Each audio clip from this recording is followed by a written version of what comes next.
الحمد لله نحمده ونستعينه ونستغفره ونؤمن به ونتوكل عليه ونعوذ بالله من شرور أنفسنا ومن سيئات أعمالنا من يهده الله فلا مضل له ومن يضلله فلا هادي له ونشهد أن لا إله إلا الله ونشهد أن سيدنا ومولانا وملجأنا ومأوانا وشفيعنا محمدا عبده ورسوله أما بعد فأعوذ بالله من الشيطان الرجيم بسم الله الرحمن الرحيم والذي جاء بالصدق وصدق به أولئك هم المتقون آمنت بالله صدق الله مولانا العظيم وبلغنا رسوله النبي الكريم الأمين إن الله وملائكته يصلون على النبي يا أيها الذين آمنوا صلوا عليه وسلموا تسليما اللهم صل على سيدنا محمد وعلى آل سيدنا محمد وأصحابه سيدنا محمد وآله وسلم عليه اللهم صل على سيدنا محمد وعلى آل سيدنا محمد وأصحابه سيدنا محمد وآله وسلم عليه الصلاة والسلام عليك يا سيدي يا رسول الله وعلى آلك وأصحابك يا حبيب الله مولاي صل وسلم دائما أبدا على حبيبك خير الخلق كلهم يا صاحب الجمال ويا سيد البشر من وجهك المنير لقد نبر القمر لا يمكن الثناء كما كان حقه بعد از خدا بزرگ توئی قصہ مختصر گرامی قدر حاضرین ماہ صدیق اکبر ہے شہر الصدیق ہے ماہ جمادی الثانی جمادی الآخر نعرہ تکبیر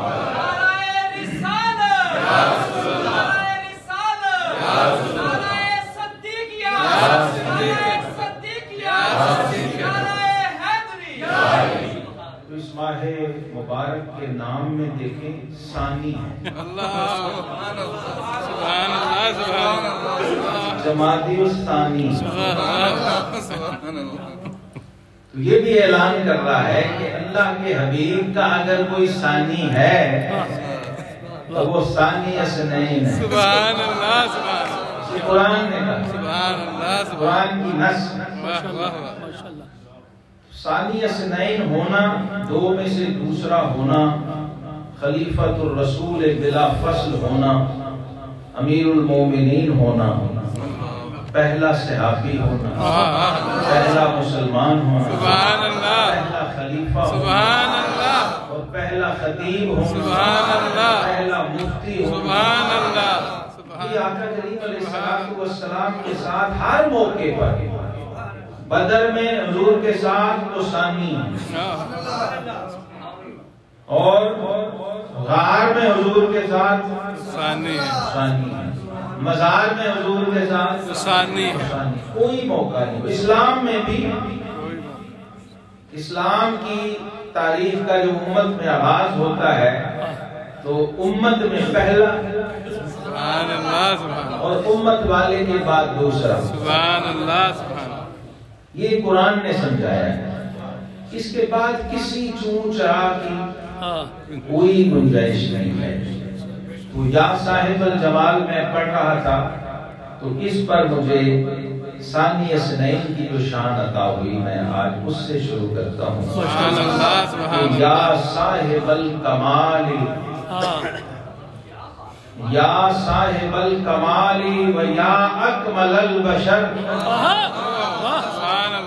یا صاحب الکمالی و یا اکمل البشر، من وجہک الکریم لقد اکرم القمر،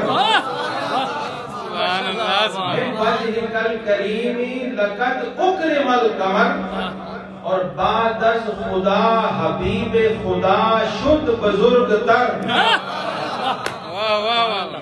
بعد از خدا حبیب خدا شد بزرگ تر، اور بعد از نبی بزرگ توئی قصہ مختصر۔ سبحان اللہ، سبحان اللہ، نعرہ صدیقیہ، سبحان اللہ، سبحان اللہ۔ بعد از خدا حبیب خدا شد بزرگ تر، بعد از نبی بزرگ توئی قصہ مختصر۔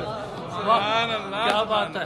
اس پہ قرآن کی نصوص، احادیث صحیحہ، آثار صحابہ اور خود شیر خدا علی المرتضیٰ کرم اللہ وجہہ الکریم شاہد عادل ہیں اور اس کے مبلغ اعظم ہیں۔ ہماری کتاب شان یار غار بزبان حیدر کرار جو پچھلے سال اسی ماہ میں شائع ہوئی تھی، وہ ابھی بھی اسٹال پہ موجود ہے، جن کے پاس نہیں ہے وہ لے کے جائیں تاکہ عقیدہ بھی محفوظ رہے، ایمان بھی محفوظ رہے، اور یہ بھی پتہ چل جائے کہ خود شیر خدا کا عقیدہ کیا ہے۔ سبحان اللہ، سبحان۔ اگر کوئی راہزن، اگر کوئی لٹیرا ایمان لوٹنا چاہے تو آگے ذوالفقار حیدری آپ کا پیغام دے رہی ہے۔ سبحان اللہ، سبحان۔ تو خالق کائنات نے خود اپنے محبوب کے یار غار کی صدیقیت کا اعلان جو قرآن پاک میں فرمایا ہے، وہی آیت کریمہ میں نے پڑھی ہے، سورہ زمر کی آیت 33، والذی جاء بالصدق، فرمایا وہ جو صدق لے کر آیا، وصدق بہ، اور وہ جس نے اس کی تصدیق فرمائی، اولئک ھم المتقون، یہی ہیں جو تقوی والے۔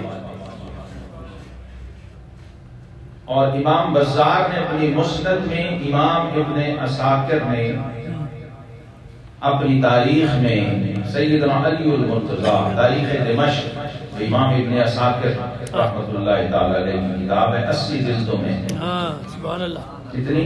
80 جلدوں میں۔ ہاں، ماشاءاللہ۔ ایک جوان بندہ اٹھا نہیں اٹھا سکتے، 3 بندے نہیں اٹھا سکتے۔ قاری صاحب تجربہ ہے؟ جی جی، لائبریری میں مفتی صاحب کی، مفتی صاحب کی لائبریری میں دیکھی ہوگی، سب سے پہلی وہ آئی سی کتاب۔ ماشاءاللہ۔ تو اللہ کی شان ہے جو اپنے پیاروں کی شان و عظمت کے لیے بڑے بڑے اماموں کو لگا دیتا ہے، وہ اپنی زندگی میں۔ سبحان اللہ، سبحان اللہ، سبحان۔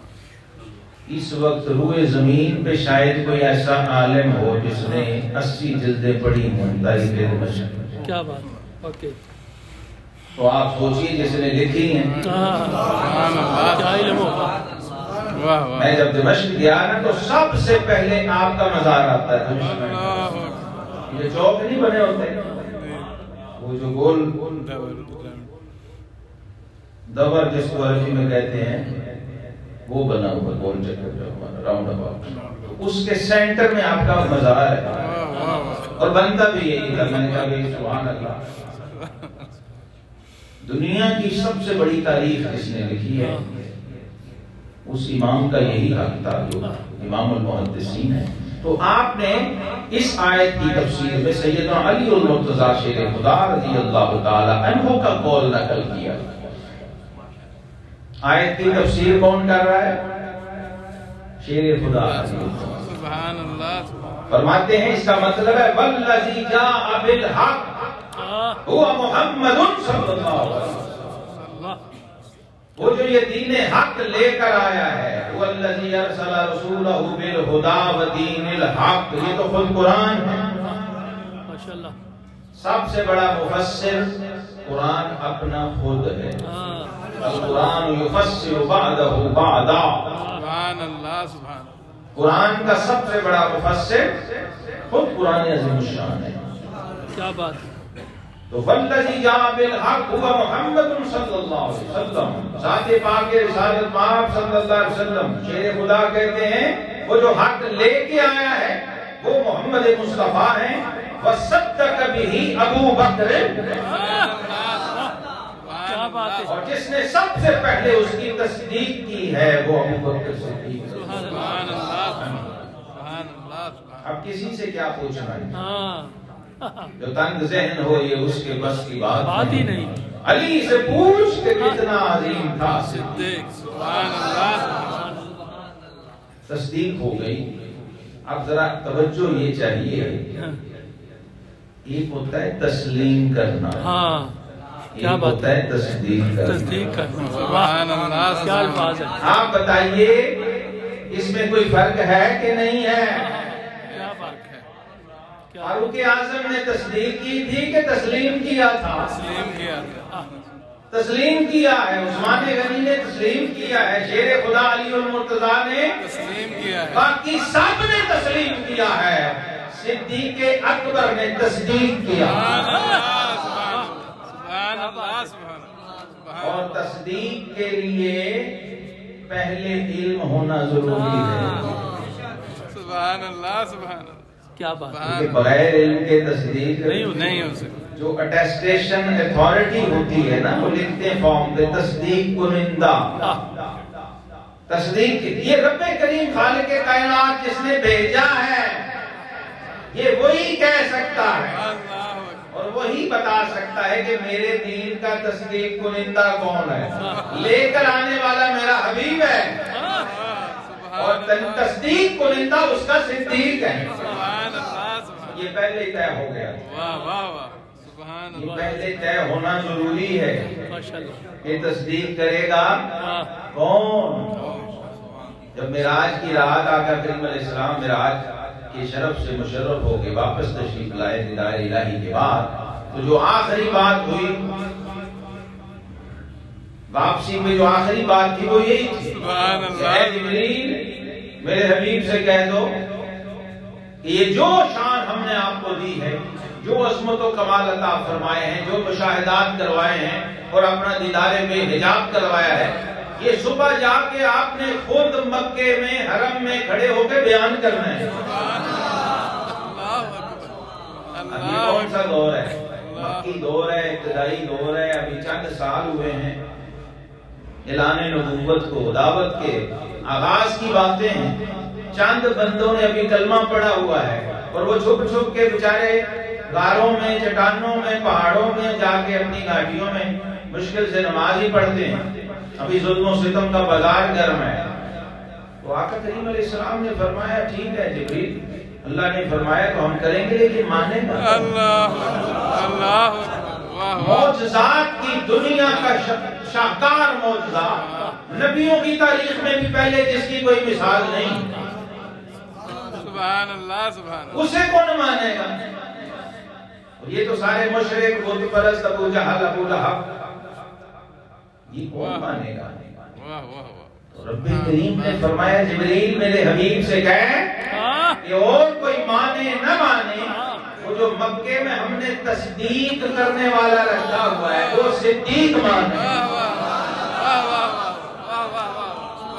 نعرہ صدیقیہ، سبحان اللہ، نعرہ صدیقیہ، نعرہ صدیقیہ، یہ پہلے طے سبحان اللہ سبحان ابھی تصدیق کی نہیں، صدیق اکبر تو اپنے گھر آرام کر رہے، سوئے ہوئے۔ یہ نقطہ سمجھنے کا ہے، سبحان اللہ سبحان اس کا مطلب ہے صرف اظہار ہوا ہے، بعد میں صدیق وہ پہلے ہی تھے۔ اللہ کے علم میں وہ صدیق ازل میں ہی تھے۔ اللہ اللہ حضرت مولانا جلال الدین رومی رحمۃ اللہ اس کی طرف اشارہ کیا ہے، کہتے ہیں باقی سارے معجزے دیکھ کے ایمان لائے، ہائے ہائے سبحان اور اللہ صدیق اکبر ازل سے ایمان لائے۔ آئمہ نے لکھا ہے کہ صدیق اکبر رضی اللہ تعالی عنہ پر پیدائش سے لے کے وفات تک کوئی ایک لمحہ بھی ایمان سے خالی نہیں گزرا. اور مصدق کے لیے، تصدیق کنندہ کے لیے یہی شرط ہے، ایسا ہی اسے ہونا چاہیے. جو خود ایمان نہیں رکھتا ہے اس نے تصدیق کیا کرنی؟ تصدیق کنندہ ہونے کی یہ شرط ہے کہ اس کے پاس پہلے ہی دولت ایمان ہو. یہی وجہ تھی کہ بچپن میں، یعنی آپ دین حنیف ابراہیمی علیہ السلام پر پیدائشی طور پہ ثابت قدم تھے. آپ کے والد جب لے گئے ابو قحافہ، خانہ کعبہ میں بت پڑے 360 بت. کہاں پڑے ہیں؟ خانہ کعبہ، اللہ کے گھر میں. تو کہا چلو آؤ. چھوٹے بچے کو لے کے پہلی بار گئے بت خانے میں، اپنے معبود دکھانے، عبادت کرنا. تو صدیق اکبر رضی اللہ تعالیٰ عنہ نے پوچھا یہ ہمارے معبود ہیں؟ انہوں نے کہا یہ ہمارے معبود ہیں، ہم ان کی عبادت کرتے ہیں، یہ ہمارے مددگار ہیں، ہمارے مشکل کشا ہیں، حاجت روا ہیں اور ہماری حفاظت کرنے والے ہیں. تو صدیق اکبر کے وجود میں جو نور توحید رچا ہوا تھا اس نے گوارا نہیں کیا. اس وقت آپ نے ایک پتھر اٹھایا اور اٹھا کے جو بڑا بت تھا اس کے منہ پہ مارا، اس کی ناک ٹوٹ گئی. سبحان اللہ. ابا جان یہ تو مجھ سے خود کو نہیں بچا سکتا، مجھے کسی سے کیا بچائے گا؟ سبحان اللہ. تو بیٹا یہ کیا کیا تم نے؟ اپنے معبود کی توہین کر لی. ان کا نہیں ابا جان میں یہ چیک کر رہا تھا، آپ نے بتایا نہیں یہ ہماری حفاظت کرے گا. سبحان اللہ. سبحان تو میں یہ چیک کرنے لگا تھا کہ یہ اپنی بھی حفاظت مجھ سے کر سکتا ہے کہ نہیں. سبحان اللہ. یہ وہ عمل تھا جو حضرت ابراہیم خلیل علیہ السلام نے واہ واہ واہ واہ واہ. سبحان اللہ. اس زمانے میں بھی شراب کو کبھی چھو کے نہیں دیکھا، سبحان کبھی بدکاری کی طرف نگاہ نہیں اٹھائے. جیسے صادق و امین حبیب تھے ویسے ہی صدق والے اور امانت والے صدیق اکبر تھے. سبحان اللہ.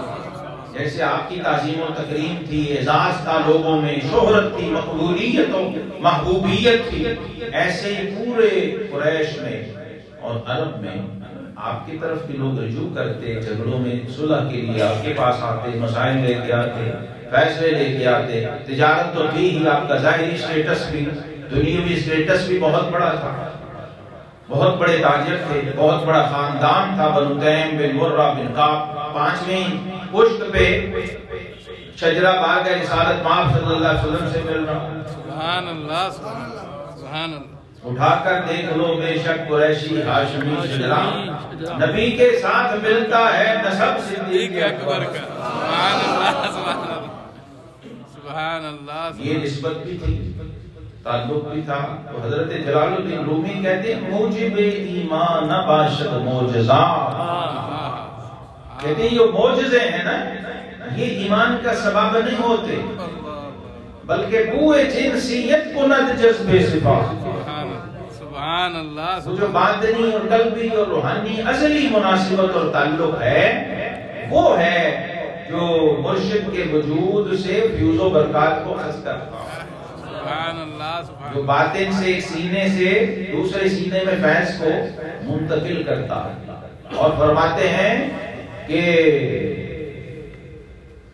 بوئے جنسیت پہ دل بردنس معجزات از بحر قہر دشمن. معجزے دوستوں کے لیے نہیں ہوتے، معجزے دشمنوں کے لیے ہوتے. معجزے اپنوں کے لیے نہیں ہوتے، معجزے غیروں کے لیے ہوتے ہیں، ان پہ اتمام حجت کے لیے ہوتے ہیں. ابھی صحابی نے کہا حضور کوئی معجزہ دکھائے. یہاں ہر مسلمان بیٹھا ہوا ہے کہ دکھاؤ کچھ. کلمہ پڑھ کے بھی ابھی دوبارہ مسلمان ہونا ہے. اس میں ذرا اپنی مسلمانی پر کھیں اس کسوٹی پہ. بھائی چھکے قبر صحابہ کے لیے نہیں ہوا، ابو جہل کے لیے ہوا تھا.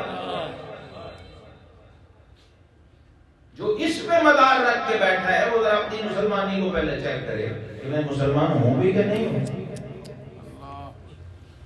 معجزہ طلبی شیوہ کفارس، امام ربانی مجدد الفسانی رحمۃ اللہ فرماتے ہیں یہ کافروں، جب آیا کافر ہی آیا، یہ کر دو، یہ دکھا دو، یہ تو جو یہاں کلمہ پڑھ کے اس انتظار میں بیٹھا ہوا ہے وہ ذرا دیکھے کہ میں کہاں ہوں، کس قاتل ہوں، کس درجے کا مسلمان ہوں۔ آقا کریم علیہ السلام کے ساتھ جو ازلی تعلق تھا، روحانی مناسبت تھی، مقام نبوت کے ساتھ جو مقام صدیقیت جڑا ہوا ہے، جس کو قرآن نے بیان کیا ہے، جس ترتیب کو من النبیین والصدیقین والشہداء والصالحین، یہ اس کی برکت تھی، اس مقام کا یہ کمال اور خاصہ تھا کہ یار غار و مزار سیدنا صدیق اکبر رضی اللہ تعالیٰ عنہ نے جو ہی آقا کریم علیہ السلام تشریف لائے، معراج کی رات واپس، اور صبح حرم کعبہ میں کھڑے ہو کے اپنی معراج کا اعلان کیا تو شور مچ گیا، دشمنوں کو یہ شبہات آ گیا، ابو جہل نے اپنے ٹیم کو لیا، دیکھو یہ کیا بات ہو، یعنی وہ تو یہ ماننے کو بھی تیار نہیں تھے کہ کوئی راتوں رات مکے سے فلسطین جا کے واپس آ جائے، وہ تو اس کو ماننے کے لیے بھی تیار، یہ بھی ممکن نہیں تھا۔ معجزہ کہتے ہی اس نے جو عقل کو عاجز کر دیا۔ سبحان اللہ، سبحان اللہ۔ تو پھر وہاں سے سدرۃ المنتہا پہ جانا، پھر آگے کعبہ قوسین او ادنا کی خلوتوں میں جانا، اس کو کہاں ماننا تھا؟ تو انہوں نے شور، اور ابو جہل کو پتا تھا کہ اس محبوب کا جو وزیر و مشیر اور سب سے بڑا سپورٹر ہے وہ ابو بکر صدیق ہے، لہٰذا وہ آپ کے گھر پہنچا۔ ابھی صدیق اکبر نے محبوب کی زبان سے نہیں سنا، سبحان اللہ، سبحان اللہ، سبحان ابو جہل گیا، اللہ اکبر، بلایا اور کہا جی سنا ہے آپ کے صاحب نے کیا کہا، اس یقول لصاحب ہی اللہ، اللہ، ابو جہل نے وہی لفظ، سبحان اللہ، سبحان آپ کے صاحب نے کیا دعویٰ کیا ہے، کہا کیا کہا ہے، انہوں نے کہا جی میں راتوں رات گیا ہوں مسجد الحرام سے مسجد اقصی، اس کے بعد میں ساتوں آسمان کی سیر کی ہے، پھر میں نے جنت اور جہنم کا مشاہدہ کیا ہے، اور پھر راتوں رات ہی تھوڑے سے حصے میں رات کے واپس بھی آ گیا، ایسا ہو سکتا۔ تو جناب صدیق اکبر رضی اللہ تعالیٰ نے فرمایا ابو جہل میرے آقا نے تو یہ فرمایا، اگر وہ اس سے آگے کبھی کچھ فرمائیں تو میں آنکھیں بند کر کے اس کی تصدیق کرتا ہوں، میرے محبوب نے جو کہا حق کہا۔ اب آقا علیہ السلام سے نہیں سنا، اور یہ وہ تصدیق تھی جو رب کریم معراج کی رات پہلے خود فرما چکا تھا کہ ابو بکر صدیق رضی اللہ تعالیٰ وہ ہستی ہیں اور ان کو اللہ نے وہ فراست دی ہوئی ہے اور وہ نور صدیقیت عطا کیا ہوا ہے کہ وہ بلا چون چرا اس معراج کی سب سے پہلے تصدیق فرمائیں گے۔ اس لیے حضرت شیر خدا علی المرتضیٰ ممبر پہ قسم کھا کے کہا کرتے تھے، ممبروں پہ خطبوں میں قسمیں کھا کھا کے یہی آیت پڑھ کے سورہ زمر کی آیت نمبر 33 آپ اعلان کیا کرتے تھے کہ لوگوں ابو بکر کو صدیق کسی فرش والے نے نہیں کہا، معراج کی رات خود عرش والے نے کہا، اور یہ لقب زمینوں سے نہیں آیا، آسمانوں سے۔ آپ کے صدیق ہونے کی گواہی تو خود بارہا قرآن کی آیتیں پڑھ پڑھ کے جناب شیر خدا علی المرتضیٰ رضی اللہ تعالیٰ عنہ نے دی۔ اب یہ وہ موقع، یہ وہ وقت تھا جب یہ اظہار ہوا تو آپ کی صدیقیت، ادھر حضور علیہ السلام کو معراج ہوئی، ادھر صدیق اکبر کی صدیقیت کی معراج ہوئی۔ نماز کا بھی اعلان ہوا، اس سے پہلے نماز اس طرح نہیں تھی، معراج کی رات ہی نمازیں عطا ہوئی نا، فرض ہوئی 5 نمازیں، تو ادھر نماز کا اعلان ہوا، ادھر ابو بکر کی صدیقیت کا اعلان ہے، ادھر نماز ملی ادھر لوگوں کو پتا چلا کہ ابو بکر صدیق ہیں، اللہ کے علم میں تو تھے پہلے سے۔ اللہ اکبر، اللہ اکبر۔ لیکن دنیا میں زمین پر اہل اسلام میں آپ کی صدیقیت کا اعلان بھی ساتھ ہی ہو جائے، یوں ہی آپ نے تصدیق کی تو تقویت ہوئی، کافروں کے منکروں کے منہ بند ہوئے، سبحان اللہ، ایک سپورٹ ملی اسلام کو۔ تو ابو جہل جہاں گیا تھا اپنے موقف کو ایک تقویت دینے کے لیے، وہیں سے اس کا رد ہو گیا، سبحان اللہ۔ اب وہ پروپیگنڈا ختم ہو گیا، ورنہ پتہ نہیں آگے کیا ہوتا، کیا چلتا، کیا ان کو مواقع ملتے۔ تو آپ کی صدیقیت کو قرآن نے بیان کیا، رب کریم نے بیان کیا، نبی کریم علیہ السلام نے بیان کیا، کل اولیاء نے بیان کیا، اور جناب شیر خدا علی المرتضیٰ نے بیان کیا۔ حضور داتا صاحب رحمۃ اللہ علیہ فرماتے ہیں کشف المحجوب میں، ان الصفاء صفۃ الصدیق ان اردت صوفیا بالتحقیق، وہ کہتے ہیں صوفی کی سواد اور صدیق کی سواد یہ پیر اور مرید کی طرح آپس میں جڑی ہوئی ہیں۔ صوفی جب تک صدیق کا مرید نہ ہو جائے اور صدیق اکبر کو اپنا مرشد نہ مان لے، اسے صدق و صفا کی ہوا بھی نہیں ہوتی۔ ان صفا صفت الصدیق، کہتے ہیں یہ تصوف اور صفا اور صدق اور صوفیزم شروع ہی صدیق اکبر سے۔ پہلا قول صوفیانہ جو اس امت میں کسی نے کہا ہے وہ صدیق اکبر ہے، پہلے صوفی بھی صدیق اکبر۔ اس لیے تمام اولیاء نے، تمام اقطاب نے، اغواص نے یہ گواہی دی، اور میں نے بھی یہ گواہی دی کہ خدا صدیق کہتا ہے، خدا صدیق کہتا ہے، نبی صدیق کہتے ہیں، قلندر غوث اقطاب و ولی صدیق کہتے ہیں، اور قسم شہزاد کھا کر ذات باری کی سرے منبر، قسم شہزاد کھا کر ذات باری کی سرے منبر، میرے صدیق اکبر کو علی صدیق کہتے ہیں۔